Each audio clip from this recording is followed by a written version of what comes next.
Hey, welcome to 209coach.com. I want to do a video for you today of the lowest batting averages in the MLB as I'm making this video compared to the highest batting averages. I'm just going to use about 3 players that are hitting under 200 at this present time of this video compared to 3 players that are having the highest averages in the MLB at this present time. My purpose for this video here is just to show you what I believe is the difference of why these players are struggling, why they hit so low. Career-wise, these players that are not hitting very well have not had great batting averages, and I'm going to explain to you, in my opinion, just from working with players for over 20 years, why I believe they're struggling and why the guys that are hitting well, why they're not, okay? Now again, this video is my opinion just from working with players for over 20 years, and if I see players performing certain things, I try to explain to them why this is occurring. And when I'm working with players in person, whether I'm doing online video analysis, basically what I'm sharing with you here is what I would be sharing with a student, whether in person or online. I've worked with youth all the way to the professional level with guys, and as far as ladies, I work with youth all the way to the college level.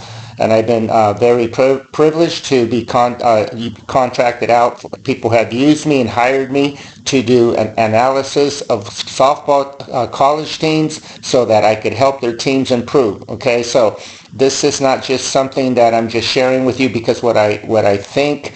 It's more so because of the experience that I've had working with players. Okay, and if you have others' opinions, that's fine. This is just my teaching philosophy, what I teach. And if you have other opinions, please feel free to email me your videos and I'll be more than happy to look at them. I'm always learning from other coaches. I love learning from other coaches. This is why I started this career in coaching, because I love learning what other coaches teach. This is how coaches learn from others. We do not come up with the stuff on our own. We learn from studying, from practicing what other coaches teach as well, okay? So let's start here with Mitch Garver. He, at this present time, is batting 168, okay? 168. And I'm going to show you what he's doing. Now, just this picture right here, you can see as he gets into his heel plant that he has pretty severe bat drag, okay? This is something you really do not ever see in Major League Baseball, okay? Now, watch what's going on right here. As he starts to swing, you can see right here that he starts to just drop the barrel, shallows it too early. This is something, again, that you just don't see in Major League Baseball. Usually at this stage of the swing, the barrel will be more above the head, okay? Another thing that you're seeing here, as he starts to swing, the lead elbow starts to creep underneath his hands, okay? You can see that his lead elbow is leading the hands. When you do this, what happens is the hands start to kind of drag through the zone, and you tend to have a kind of a rollover little swing. Watch what happens. See how his hand's kind of rolling over right there? Usually at this stage of the swing, what you usually see with higher level players is the lead elbow will work up to the height of the mouth. You'll see kind of more of this kind of look like this. This way players can hit to and through the ball. In other words, the barrel stays in the zone a lot longer, okay? A lot longer. Therefore, it gives you a greater opportunity to stay with off-speed pitches longer, okay?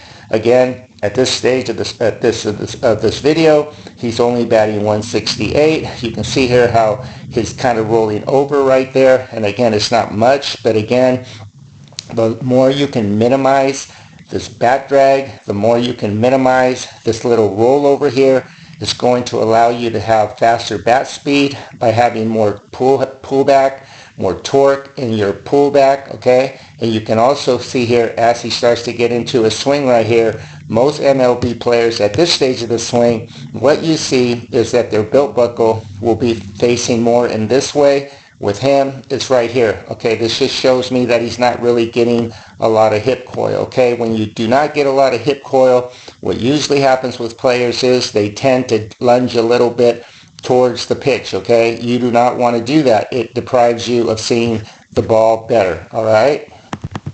All right, now this is Zach Gallo. He plays for the A's at this stage of the swing, this stage of the video, this present time. He's only batting 189, okay?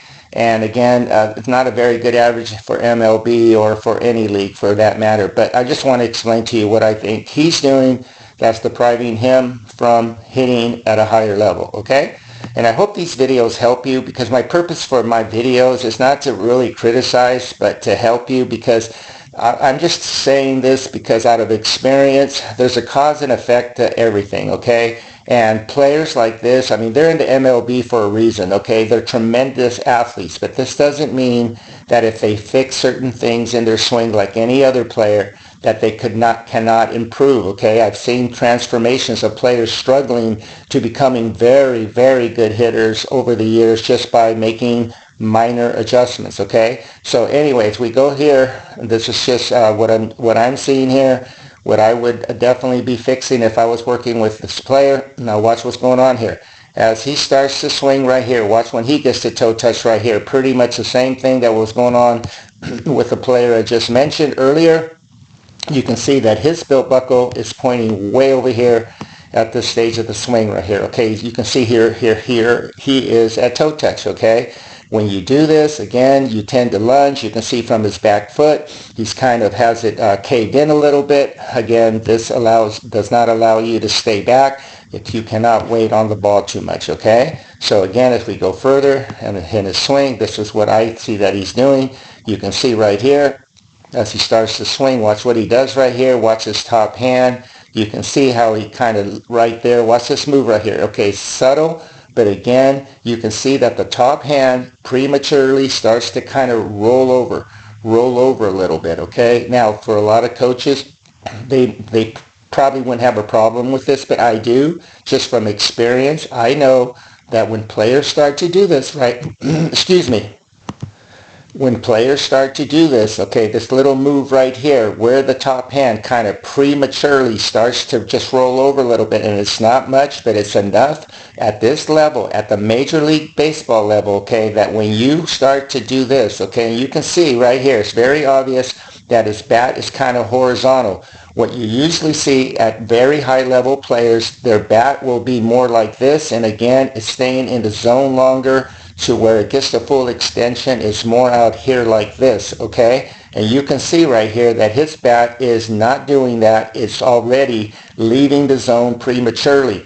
And I analyzed quite a bit of his swings, and some of these swings that he does are actually worse than this, where he rolls over much more than this, and some he doesn't roll over as much. But my point being is this is a tendency with his mechanics that he likes to roll over. You see, watch the right hand right there. See how the right hand is just kind of rolling over? This is a little bit too quick, and I would recommend for him, if I was working with him, to have more firm wrist through the zone, to and through the ball, trying to keep more of a vertical bat through the ball like you see in more of the higher level or high average baseball players in the Major League Baseball.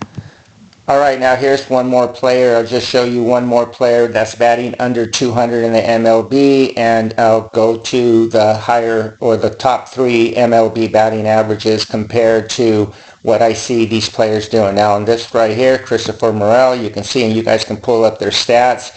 All these players that I've brought up so far, they're all hitting under 200. Now watch what's going on with him. As he starts to stride, you can see that he's leaking his load. In other words, what players usually do as they start to get into their toe touch, the back elbow works up, back, and behind him, up, back, and behind him, and the bat goes from vertical facing more towards the outfield. His bat starts to cast out. He gets disconnected from his hands to his shoulder, from around the deltoid, and you can see here that he drags his hands through the zone with a very flat bat, and he does exactly what the last player does. You can see how he starts to roll over the right hand prematurely, okay? Again, he's leaking his load, and when you do this, first of all, you're losing power. Now, these guys are tremendous athletes. They can get away with a lot, okay, because they're very strong, very athletic, very gifted, okay? And most humans cannot get away with this. Most humans are not as big and as strong as these MLB players. I think the average height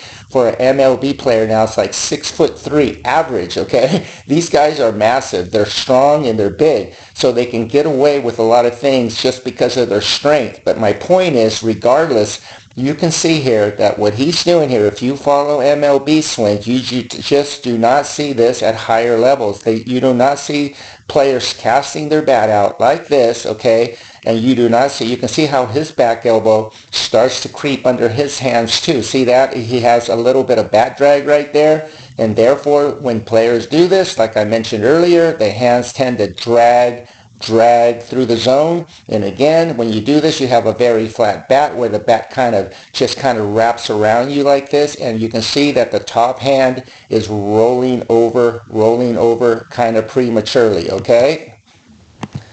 All right, so I'm going to go to the top 3 MLB hitters at the time of this video right here. Okay, this is Bobby Whit Jr., and just a tremendous hitter. Now watch what he does, okay? And if you just recall what I just showed you with the other players, you'll see that these players, all that I'm going to mention right now, all have similarities as far as what they're doing, and the similarities that I'm going to share with you is pretty much what I teach and what I believe is going to help any player to be more successful. Okay, if you watch my videos, you know I bring this up all the time. Watch what happens. Watch how he just kind of stays in his backside, okay, coils the back leg, and notice how he lets his top back elbow from the pullback work up, back, and behind him. Up, back, and behind him, okay? Now watch what's going on here. As he gets into his toe touch right here, you can see right here, it's very obvious. Compared to the other players that I just mentioned, you can see here, it's very obvious that his belt buckle is pointing in this way, okay? Again, it's a great indicator showing me that he's getting very good hip coil. He's riding out the hip coil. And at this stage of the swing, you can see that he has a shoulder to elbow look, unlike the player I just mentioned with you. And you can see that his bat is pointing out in this way, unlike the last player I showed you. His bat was going like this as he was striding, whereas if you watch Bobby Whit here, you can see here, watch what he's doing. His bat goes from vertical to more towards the outfield, coiling that hip. Watch his back of it. Look at his lower body. It's very obvious he's coiling the lower body. Now watch what happens here. As he swings, you can see it's very obvious. The back elbow is behind him. It's behind him, and as he swings, you can see here, watch the lead elbow, works up to the height of the mouth, and then again, just like you see with the best players in the world, they hit to and through the ball with the barrel below the hands, okay? This is crucial to be successful in the MLB, where you're not only hitting for power, but you're hitting for average. With the other players, I showed you all of them. At this stage of the swing, they were already rolling over prematurely. Bobby Whit does an amazing job of hitting to and through the ball. Look at this, to and through the ball for a long period of time. Even this day right here, look at this beautiful extension. The other players I showed you at this stage of the swing, their bats were already starting to get like this, okay? That means that Bobby Whit has several inches more to stay with, to, and through the ball. All right, this is Stephen Quan. Again, at the time of the video, Bobby Whit was batting .344. At this time of this video, Stephen Quan is batting .333, second in MLB at this time of the season. And watch what he does, okay? You can see here he starts with a vertical bat. Watch the hip coil. Look at this. Look at the hip coil. Compare that to the 3 players I showed you with the lowest batting average. Look what's going on right here. This is tremendous hip coil. Okay, this allows you to ride out the coil, ride out the top hand torque, ride out everything so that you don't commit early to pitches, okay? It helps just like a brake mechanism so that you don't commit early. Now watch what's going on with his elbow. Watch how his back elbow works up, back, and behind him. See how low his elbow is? Watch how it works up, back, and behind him, okay? Watch how he has a vertical bat. The bat starts to face towards the outfield, and then as he gets into his toe touch right here, it's very obvious that his hips are pointing, or the belt buckle is pointing in this way, where you saw the other players, they were pretty much more pointing in this direction, okay? Now, the thing that I find that is super, super crucial, and I bring this up in my videos quite often, that you must keep the bat below the hands for a long period of time in order to be successful, so you can stay in the zone to and through the ball, okay? To and through the ball. Now watch what's going on with him. As he swings, look at this. He keeps the barrel below the hands for a long period of time, okay? Long period of time. He gets the beautiful extension. This is very typical of his swings. I analyzed several of his swings before picking this particular video, and this is pretty much what he does consistently to and through the zone, okay? And again, this is crucial if you want to be a successful hitter. It is crucial that you have these kind of mechanics where you keep the arms fully extended, and for a long period of time you keep the barrel below the hands. This will help you to stay in the zone longer, to and through the ball. There's a reason why these guys are batting what they're batting, why they're leaders, and why the other players I showed you tend to struggle, okay? And I'm not trying to, again, be critical of the other players. I think they're all great players in my opinion, or they wouldn't be playing the MLB. But my point is for this video is to help people to understand that there is a cause and effect. There is a certain way to hit in order to help you to be more successful, okay? Now I'm going to give you another player here.